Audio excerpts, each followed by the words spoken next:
And so I was able to reestablish the connection, and I've had it even until today. As a psychic medium, I see it's a gift and a curse. I believe it's a privilege to be able to talk to the people from the other side and share messages and help people get past the dark side of losing a loved one or somebody who's very important to them.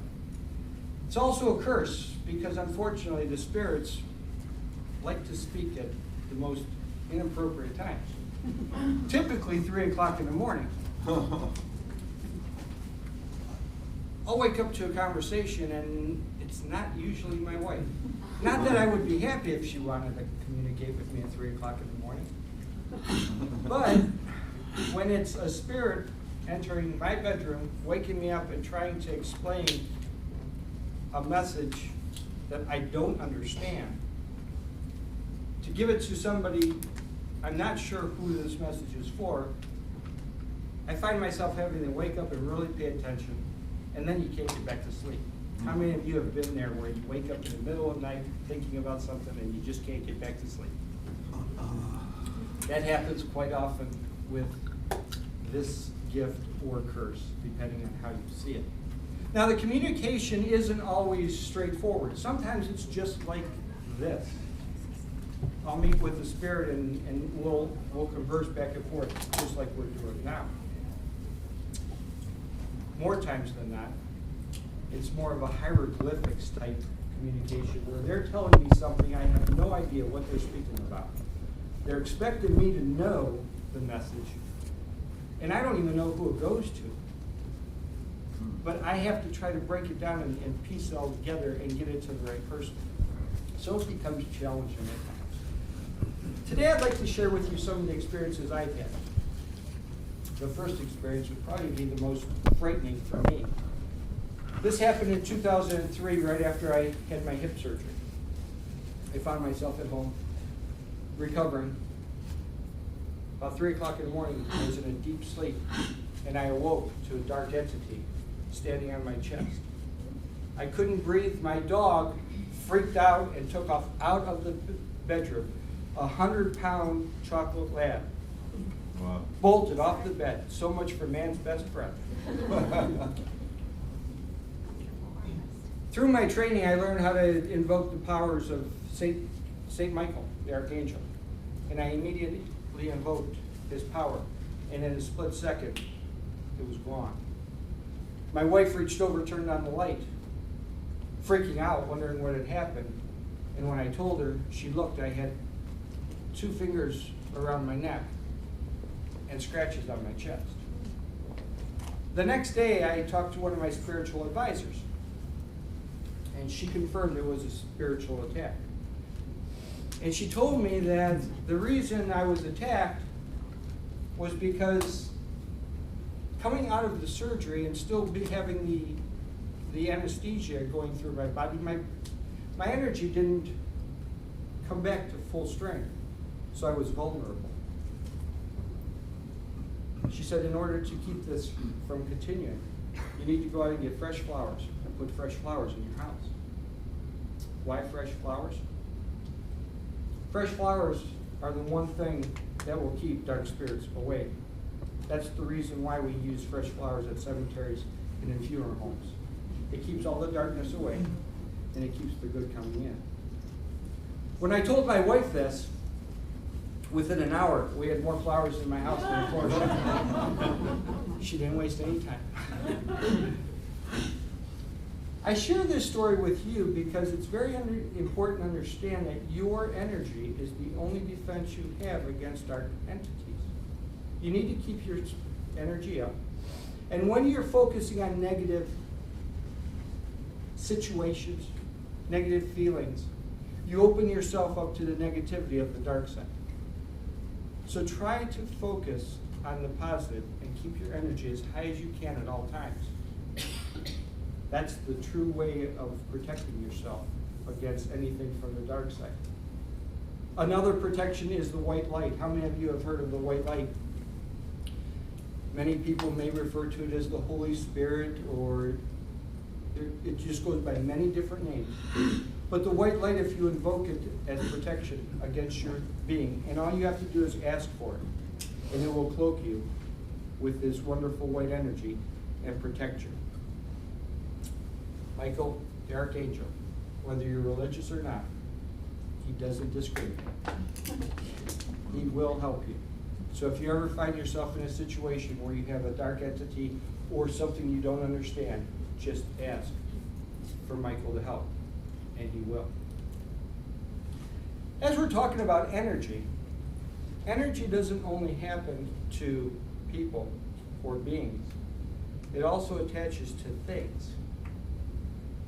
How many of you have brought something into your house from a secondhand store, or maybe it was just given as a gift, and all of a sudden things seem to change in your household? Many times people's energy will attach to these possessions. People like their things. I love my things, and I feel bad for the people that get my things, because they're going to get a lot of my energy along with it. When you get something that's not new, it's important to protect yourself and your dwelling by smudging it. Does everybody know what smudging is? Smudging is using it's a blend of sweetgrass and sage, and all you do is, and the bad thing is it smells just like marijuana. So be careful with the neighbors. But when you light it and it starts to smoke, you just walk around, you smudge the item that you received, and then you smudge the entire house. It's best to smudge the item before you bring it into the house, because it makes cleansing so much easier. Now, typically, if you smudge outside, you don't have to worry about the inside, but I'm always kind of skeptical, so I like to smudge inside as well. And smudging really isn't that big of a job. It's just walking around and just making some sort of mantra that says only things with love and light are allowed to be in this dwelling. Anything else must leave, and must leave now. Open up cabinets, open up rooms. Wherever there's open space, just put the smudge, smoke it, and most of the time, whatever is there will leave. So energy. Energy also attaches itself to vehicles. If you get yourself a used vehicle, make sure you smudge it. Brings me to a story years back where a brand new house was built, and the homeowners, friends of mine, called me and they said there's strange things happening here. One owner, nobody died in the house. They couldn't understand what was going on. The husband would go to bed, he'd put his wallet on his dresser, and he would wake up and the wallet would be in the kitchen. His wife would put her earrings and her necklace on her dresser, and when she'd wake up, she'd find them inside of her jewelry box. He would find his clothes moved around. The family pet would go crazy at the most inappropriate times, usually 2 to 3 o'clock in the morning, which is usually what they call the bewitching hour. That's when the spirit energy is able to transcend worlds the easiest. It's when they say the veil is the thinnest. 2 to 3 o'clock is the time when we can communicate so much easier. So as I went through the house and started doing what I do, I realized that this house was built on a form of a cemetery. And I say a cemetery because it wasn't a typical cemetery that you think of. It was actually a junkyard. This large property housed all these old vehicles and vehicle parts, and they all had spirit energy attached to them.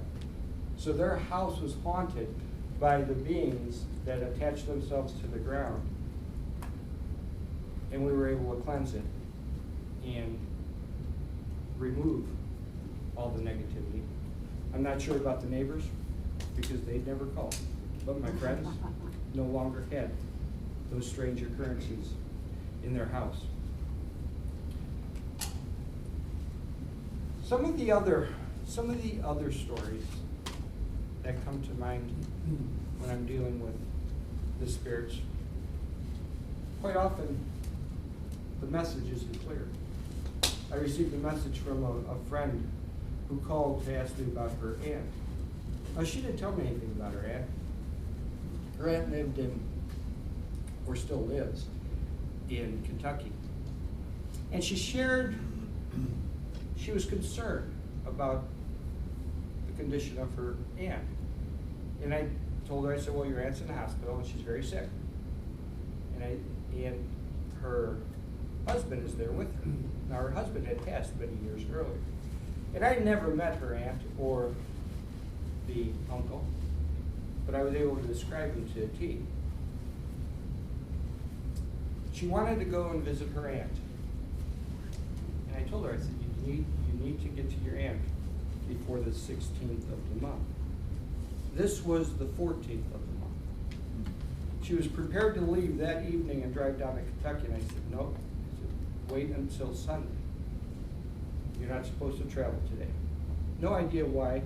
I have no idea what would have happened had she left right away, but I just got the clear message that she wasn't supposed to arrive until Sunday. She arrived on Sunday the 14th, spent the 15th with her aunt. She called me on the 16th, and she said, Larry, she said, you're amazing. I said, I don't understand. I said, is everything okay? And she says, my aunt went home. And I said, well, I'm sorry to hear that. She's like, no, you don't understand. She went home. She went to her house. She was discharged from the hospital and went home. I had gotten the clear message that she was going home, and I had automatically assumed that she was going home to the other side to be with her husband. And I'd gotten it wrong, because home meant she was going home. The purpose of this meeting was that she was able to connect with her aunt in the hospital, and she learned things from her aunt at that particular time through this encounter that she never would have learned any other way. Her aunt really thought she was getting ready to transcend over to the other side, and her aunt shared with her a lot of information. So her going down there really had a purpose. I share this story with you just because it illustrates how the communication between both worlds isn't always clear. When I get a message, many times I try to interpret it in some way so it makes sense to me. And when I do this, I generally get the message wrong. So I have to trust that when the message comes through, that it's clear to someone and it falls upon the ears of the person it's meant to receive. So communicating with the spirits is just it's a wonderful part of my life. It's a blessing, and I enjoy every bit of it. How many of you have ever gone on a ghost hunt? Where'd you go? Cleveland has a bunch of them. Where? Cleveland? Cleveland? We went to one of the best ghost hunts I've ever been on. Was down at the Bisman building in Mansfield. It's by the Mansfield Reformatory. And I've been to the Mansfield Reformatory. There's a lot of activity there. But the Bisman building is amazing. I went with my wife, and my wife had 3 rules. Number 1, they're not allowed to touch her. Number 2, they're not allowed to talk to her. And number 3, nobody's allowed to come home with us. So I made sure we were protected, and we went with our group of Ghostbusters, and we went into the Bisman building, and there was 8 of us. And the curator of the building walks you through the building while it's still light outside. It was about 8 o'clock on a summer evening. And we started off with an introduction to the building, and the movie Shawshank Redemption was actually filmed inside, part of it was filmed inside this building. So there's a lot of historical value in this building. It's a large warehouse. It's about the size of a football field. The floors are completely empty now. We walked out of the main lobby, and as we're walking out the door, I looked into an office which had glass windows on it. And off in the corner there was a watchman. And the curator saw me stop and look, and he came back in and he said, "Did you see something?" I said, "There's a watchman."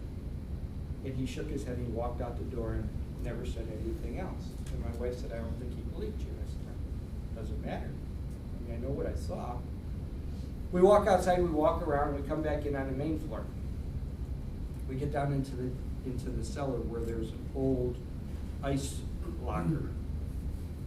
And I walked over to the corner and I bent down and I started talking to a small child.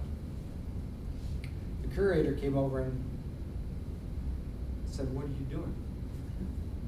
And after I shushed him for a minute and continued my conversation, I then came back to the curator and I explained that I just talked to the little boy. And he explained that he was in the building and got locked in the ice locker and suffocated. And the curator just shook his head and he said, "How did you know that?" I said, "Why, he told me." He shook his head and he walked away. We made it back up to the main floor, and as we're walking through the facility and getting ready for the lockdown, it's getting dark and everybody's breaking up in their teams. We go into the main lobby where I saw the watchman, and I'm standing there with my wife on my right hand side and the watchman on my left, and I'm communicating with my wife and with the watchman, and the curator stops talking and he comes over and says, "Who are you talking to?" And I said, "The watchman." He said, "Well, what's the watchman tell me?" I said, "The watchman told me he had worked here for 33 years. He loved his job, he loved the building, and he had a heart attack right here." The curator finally understood because all of those facts were relevant and true. And as we were leaving the room to take the elevator up to the second floor, the watchman said, "Don't get on the elevator." As the elevator doors open, I told the curator, "We're not supposed to get on the elevator, we should take the stairs." 3 people from the team didn't believe, got on the elevator, doors closed. We took the stairs. When we got up to the second floor, we realized the elevator never made it to the second floor. It had frozen halfway between the first and the second floor. Being an old chain-driven elevator, the curator was able to go to the control room and hand crank it down, because as he said, it's easier to crank an elevator down than try to crank it up. So he was able to get the people down on the first floor, and we were able to continue the ghost hunt.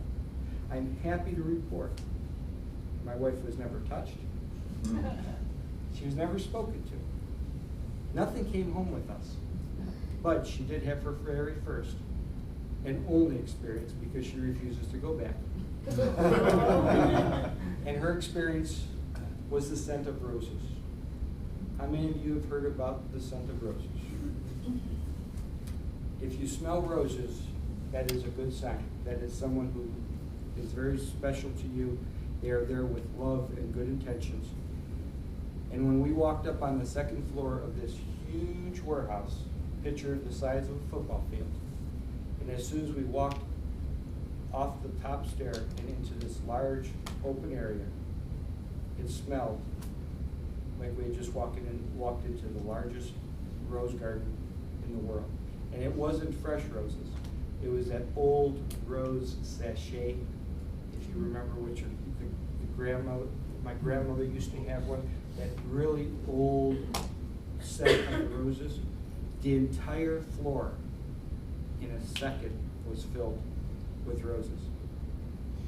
After that, she heard footsteps. And after that, I saw her run down the stairs. And that ended our ghost hunt.